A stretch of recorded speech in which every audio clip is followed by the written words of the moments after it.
So, a lot of us that were called fast and had that projected onto us in our childhoods, that shit was demonic.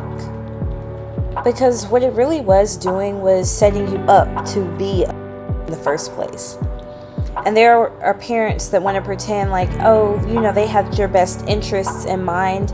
But the reality is, they wouldn't have taken these drastic measures to make your self-esteem so horrible and put you in this position to go through life feeling unworthy, having all of this stuff on you before you actually even reach adulthood, sometimes even before you reach being a teenager. So they act like they wanted to raise us to be proper and be a better person and all this, but the reality is, if you were essentially implying that a young child is you're desensitizing them to the idea of being because if there's not anywhere else to go, if you're for the shorts that you wear, or for hula hooping outside, or for a hairstyle, whatever, then everything else that you do can't be much worse than that. You know what I'm saying? Because those are such small things already. So if you're off of that, there's really nowhere else to go. I hope that makes sense. And this leads to a lot of problems later on in the lives of girls when they get older, because the earlier this type of stuff starts, I feel the more at risk they are to make bad choices.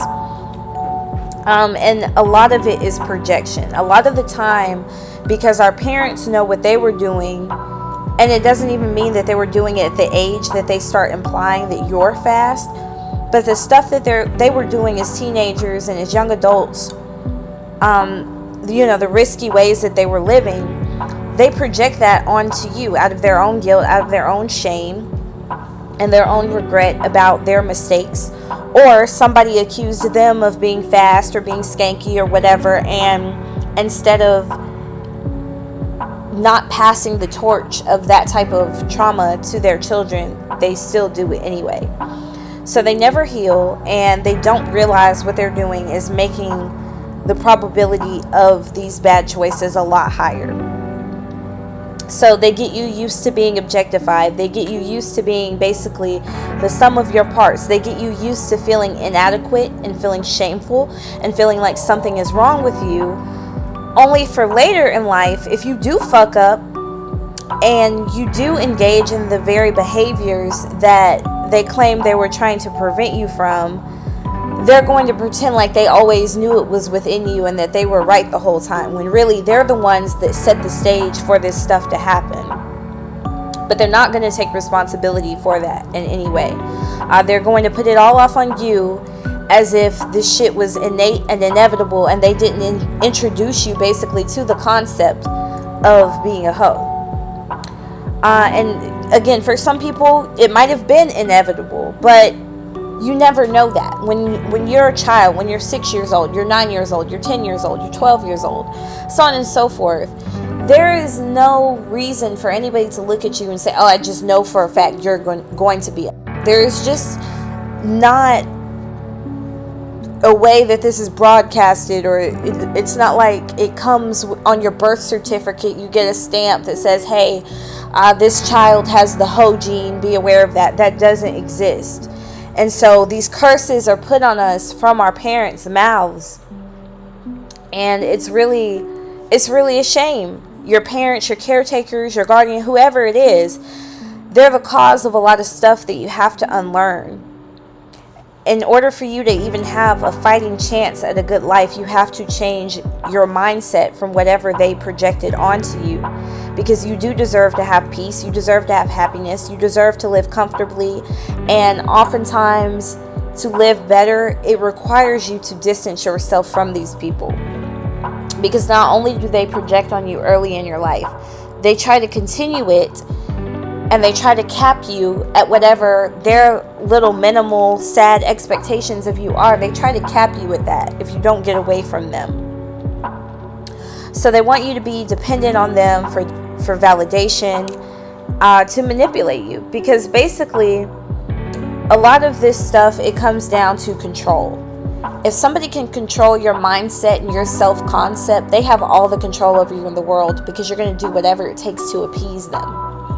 So I feel like that's another reason why this is weaponized against young women and young girls, so that they can spend their lives trying to play this goody two-shoes role, trying to play this part so that they are not looked at as bad people. So if they already instill this sense of shame in you, you're always going to have this type of shame, and you're going to have to fight to outgrow it, or to prove that you don't deserve to have this shame. So they want you to have this dependency on them well into your adulthood, so that you're taking care of them, you're running their errands, you're paying their bills, you're doing all of this stuff, when if they were good parents in the first place, maybe you would already feel inclined to do this stuff. But a lot of people, when they have children, they already know that they are shitty people. They might not admit it to themselves, but they are somewhat aware of their habits. They're aware of who they are. And this stuff does not change just because you have children. I hate how people get like sanctified because they have kids, and not necessarily them sanctifying themselves, although sometimes that happens. A lot of the time probably. But the way that society as a whole views parents as these like untouchable kind of people that we all have to praise and admire and stuff, even when they visibly don't deserve that, is very bizarre to me. And so because they know they're shitty people, they have to already have these manipulation tactics in their back pocket in order to even get you to deal with them. Because if they were just mean to you all the time, or maybe they went about it a different way, there is a possibility that you would say to hell with this and grow up and leave them alone. So they don't want that. They still want you to have some sort of dependency on them, and emotional dependency is a hell of a drug. All right. So and another thing is, really, it's not even just for when you grow up. Sometimes it's also so they can manipulate you while you're a child, so that you can validate them emotionally. So instead of them parenting you, it becomes you being a parent, and that is never right. A child should never be in the position to be responsible for the feelings of adults, because adults should know how to regulate themselves. They should know how to do the work themselves. But when you put all of this stuff off on your children, especially your daughters, you're setting them up for failure. And these behaviors can also carry on into your romantic relationships. Now, as you all should know by now, my channel is not all about men and relationships and stuff. Those are topics that I do care about, but it's not about them. Overall, my channel is about us. So I always want to put the onus on us as women to figure out how to heal and stop being manipulated, stop being people pleasers, and stop letting where we come from dictate how we navigate life.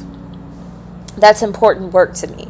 And so I say that to say, when your parents set you up to be manipulated or be a people pleaser in your early childhood, you're always going to want to prove to people that you are not a bad person. So that follows you into your adulthood. So let's say you have problems at work with an abusive boss, or you have problems at school with a professor that makes you uncomfortable, or even with your peer group and stuff like that. It's going to be really difficult for you to stand up for yourself, because you never learned how to speak up for yourself. You never learned how to live without already having shame.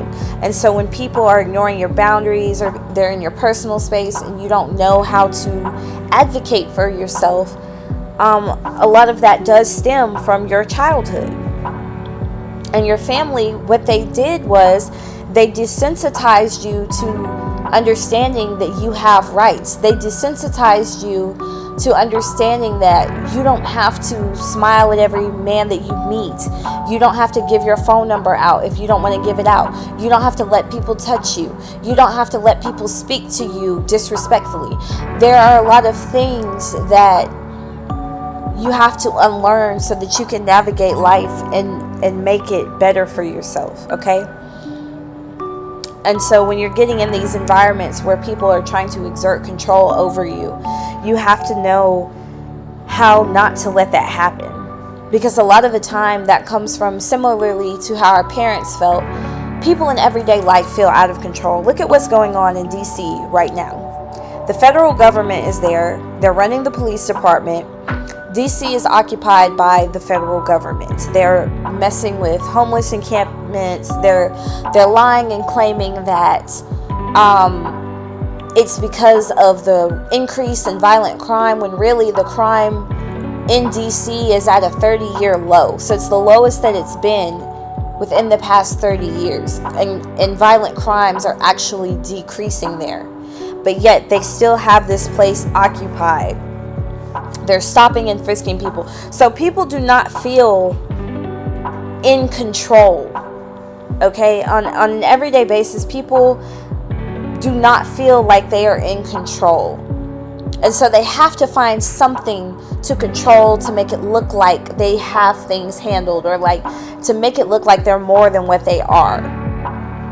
Okay?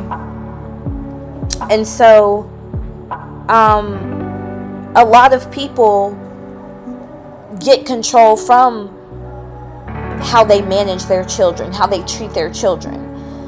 And it isn't everybody. This isn't a video to bash parents or act like all parents are bad. But what I'm saying is that a lot of these people that are already power trippy and already are weird before they have children, they get weirder once they have children. And they get to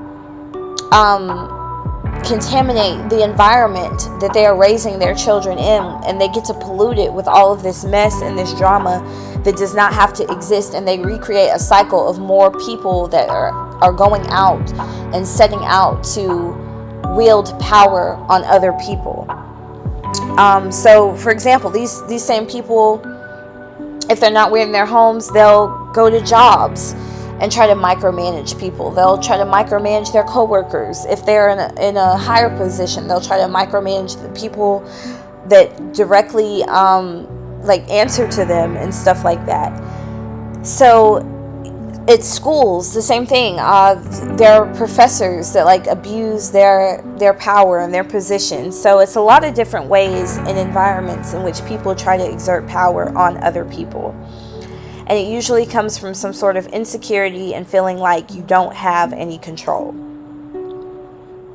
So if you were raised as being treated like you were this fast girl, you couldn't go anywhere, you couldn't do anything, everything you did was scrutinized, you were treated as competition for men by grown-ass women and shit like that, which is also very weird, I need you to know that you did not deserve this treatment.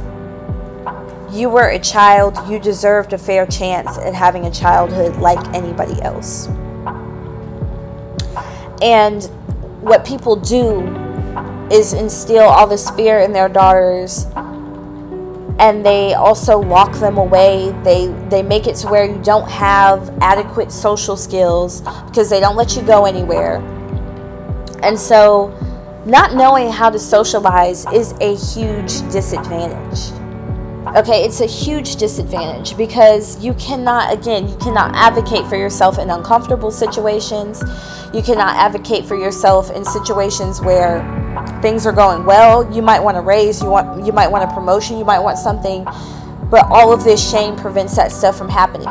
It stops you from pursuing relationships that are actually healthy and encouraging for you, spaces in which you can actually grow, because again, you don't know how to maintain friendships. You don't know how to look out for fake people, shady people, whatever.